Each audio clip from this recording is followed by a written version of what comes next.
سے حاصل کر پاؤ گے.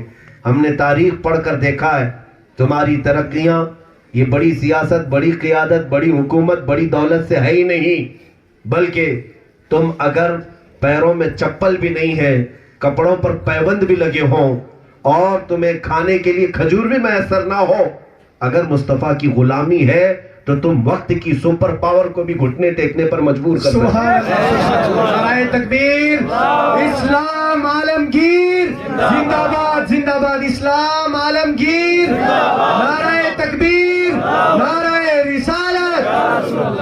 کیا حاصل ہونا ہے؟ بہت سارے لوگ یہی سمجھتے ہیں، بہت سارے لوگ یہ سمجھتے ہیں کہ بڑے پیسے جمع کر لیں، بڑی دولت، بڑی طاقت، بڑی سیاست، بڑی حکومت جمع کر کے ہم کچھ کر سکیں.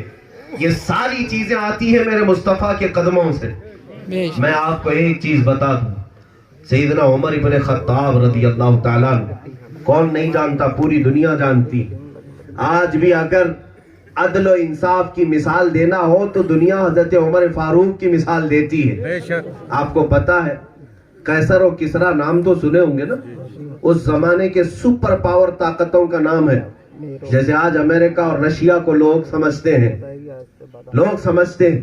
اس زمانے میں ایران اور روم، ایران کے بادشاہ کو کسریٰ کہا جاتا تھا، روم کے بادشاہ کو قیصر کہا جاتا تھا. ایک تاریخی بات میں آپ کو بتا دوں، لاکھوں کی فوجیں ان کے پاس تھیں، لیکن ایک وقت ایسا آیا حضرت عمر فاروق رضی اللہ تعالیٰ عنہ کا دور خلافت، یہی صحابہ مدینے سے نکلے اور ان کی چھوٹی فوجیں کسریٰ بادشاہ کے تخت کو الٹ کر رکھ دیں، اور پورا ایران دائرہ اسلام میں آیا، جو آج تک 14 صدیوں کے بعد بھی پرچم اسلام بھی وہاں لہراتا رہا. سنیے، کسریٰ کی ایک تاریخ تھی. بڑے بڑے بادشاہ سونے کی کرسیوں پر بیٹھتے، چاندی کے گلاس میں پانی پیا کرتے، ان کی شاہانہ رعب و دبدبے تھے. لیکن ایک تاریخ ہم نے یہ بھی پڑھی، کسریٰ بادشاہ جب بیٹھتا اپنے محل پر تو اس کی کرسی ایک بہت مہنگے قالین پر بچھائی جاتی، اس کی کرسی کے نیچے ایک بہت مہنگا قالین، اور وہ قالین دنیا کا سب سے مہنگا ہوا کرتا. بادشاہ اگر کسی کو انعام دینا ہوتا تو تھوڑی دیر کے لیے اس قالین پر بٹھا دیتا، اور وہ شخص جو بادشاہ کے قالین پر بیٹھا ہے وہ زندگی پر فخر کرتا کہ میں کسریٰ کے قالین پر بیٹھا ہوا آدمی ہوں. جیسے آج کسی کو پریزیڈنٹ بلا کر ایوارڈ دیتا ہو، اس زمانے میں بادشاہ صرف قالین پر بٹھا کر ایوارڈ دیتا تھا. لیکن سنیے، دنیا کے بڑے بڑے لوگ اس قالین کو چومنے کے لیے، چھونے کے لیے، بیٹھنے کے لیے ترستے تھے. لیکن صحابہ کرام رضوان اللہ تعالیٰ علیہم اجمعین، یہ سچے میرے مصطفیٰ کے غلام، جب ان کی فوجیں کسریٰ کی طاقت کو الٹ کر رکھ دیں اور پورا ایران فتح ہو گیا، تو جو مال غنیمت ایران سے مدینہ لایا جا رہا تھا، جو قیمتی چیزیں مدینے لائی گئیں، اس میں وہ مہنگا قالین بھی مدینے آیا جس پر کسریٰ بادشاہ کی کرسی لگتی تھی، وہ قالین بھی آیا. سیدنا عمر ابن خطاب رضی اللہ تعالیٰ عنہ مدینہ طیبہ میں ہیں، آپ اس وقت خلیفہ ہیں، امیر المومنین ہیں. جو صحابہ واپس آئے، مال غنیمت وہاں پر بکھرا ہوا تھا، وہ قالین اٹھا کر امیر المومنین کے پاس لایا گیا اور کہا گیا یہ دنیا کا سب سے مہنگا قالین ہے، اس پر کسریٰ کی کرسی لگتی تھی اور اگر کوئی بیٹھ جاتا تو زندگی بھر فخر کرتا. امیر المومنین، اس قالین کو ہم کہاں استعمال کریں؟ مسجد نبوی شریف میں، محراب میں، منبر پر، مصلی کے لیے. عمر ابن خطاب رضی اللہ تعالیٰ عنہ نے فرمایا اس کے ٹکڑے نکالو اور مسجد کے دروازے کے باہر بچھاؤ، ہر آنے والا اپنا پیر پہنچ کر اندر آئے. سبحان اللہ. جو مسجد نبوی میں آئے، غلامان مصطفیٰ، وہ اپنے پیروں کی دھول اس پر صاف کر کے اندر آئے. یہ بتانا مقصود ہے، جس پر پوری دنیا بیٹھ کر فخر کرتی ہے وہ تو میرے محمد عربی کے غلاموں کی دھول کے برابر ہے. اگر تم نے حضور کی غلامی کی تو بڑی بڑی طاقتیں مولا تمہارے قدموں کے نیچے رکھتا ہے. بڑی بڑی طاقتیں، بڑی بڑی کرسیاں جسے میرے مصطفیٰ کے غلاموں نے رون دیا ہے. آج اگر حالات بدلے ہیں تو ظاہر سی بات ہے کہ ایک اچھا خاصا آدمی، میں آپ کو بتاتا ہوں، چلتا پھرتا تھا، صبح شام آپ دیکھتے تھے، اچانک ہاتھ بھی نہیں اٹھ رہا ہے، پیر بھی نہیں اٹھ رہا ہے، تو آپ کو کیا لگے گا؟ اس کو لکوا ہو گیا، اس کو فالج ہو گیا؟ یہ تو چلتا پھرتا آدمی تھا، بازار خود جاتا تھا، گاڑی خود چلاتا تھا، خود آتا تھا، پورے گھر کی دیکھ بھال کرتا تھا، اب ہاتھ بھی نہیں اٹھا پا رہا ہے، پیر بھی نہیں اٹھا پا رہا ہے، اس کا مطلب ہے لکوا ہوا ہے، فالج ہوا ہے۔ یہ تو صحیح بات ہے۔ اسی طرح میرے عزیزوں، تاریخ جب ہم پڑھتے ہیں، یہ وہی غلامان مصطفیٰ ہیں کہ جس طرف رخ کر دیا طوفانوں نے بھی اپنا رخ موڑ لیا۔ اگر سمندر کو کہہ دیا تو سمندر پھٹ گیا، راستہ دے دیا۔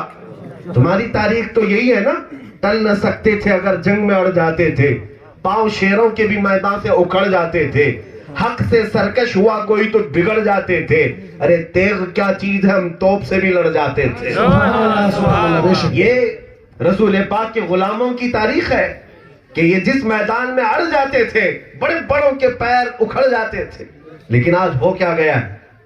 آج ہو کیا گیا ہے؟ کروڑوں کی تعداد میں ہے، تو پھر ہم نے وہی مثال جو دی، دیکھنے والا یہی سمجھے گا کہ اس کو لکوا مار گیا، اس کو فالج ہو گیا ہے۔ پہلے اچھا خاصا تھا، چلتا پھرتا تھا، سب کرتا تھا، اب کچھ نہیں کر سکتا، بے بس ہے۔ تو لکوا کس چیز کا ہے؟ لکوا فالج کس چیز کا آیا ہے؟ زیادہ طور پر ٹھنڈیوں میں خون کی گردش کا دوران کم ہونے کی وجہ سے لکوا اور فالج کا اثر ہوتا ہے۔ عزیزان گرامی وقار، میں نے محسوس کیا یہی محبت مصطفیٰ کی جو گردش تھی ہمارے اندر، جو خون کی گرمی اور دوران تھا، وہ منجمد ہونے لگا یا ٹھہرنے لگا، تو پھر یہ لکوا آ گیا، یہ فالج مار گیا کہ اب نہ اس کے ہاتھ اٹھتے نہ پیر اٹھتے ہیں، بلکہ ہر کوئی اس پر ہاتھ اٹھاتا ہے، ہر کوئی اس پر پیر اٹھاتا ہے، ہر کوئی اس کے ساتھ گیند کی طرح کھیلتا ہے۔ میں صرف اور صرف یہی چاہتا ہوں، بہت طاقتیں نہ جمع کرو صحیح، لیکن کم از کم اللہ تعالیٰ نے جو ایک دل تمہیں دیا ہے وہ میرے مصطفیٰ کو دے دو، وہ نبی پاک کو دے دو۔ اسی لیے بریلی کے امام نے بہت پہلے تمہیں سمجھایا تھا، پھر کے گلی گلی تباہ، ٹھوکریں سب کی کھائی کیوں، دل کو جو عقل دے خدا تیری گلی سے جائے۔ بے شک، سبحان اللہ، سبحان اللہ۔ آج لے ان کی پناہ، آج مدد مانگ ان سے، کل نہ مانیں گے قیامت میں اگر مان گیا۔ حضرت سفینہ رضی اللہ تعالیٰ عنہ ایک صحابی ہیں، وہ کہتے ہیں جنگل میں راستہ بھٹک گیا، جنگل میں راستہ بھٹک گیا، مجھے مدینے کا راستہ نہیں مل رہا تھا، اور اچانک میں نے دیکھا ایک شیر کے دہاڑنے کی آواز آئی، اور شیر دہاڑتا دہاڑتا میرے ہی قریب آ گیا، وہ درندہ منہ پھاڑا ہوا آ رہا تھا۔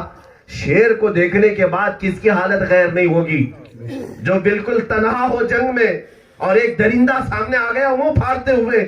حضرت سفینہ کے پاس اب علاج کیا تھا؟ کون سا علاج تھا؟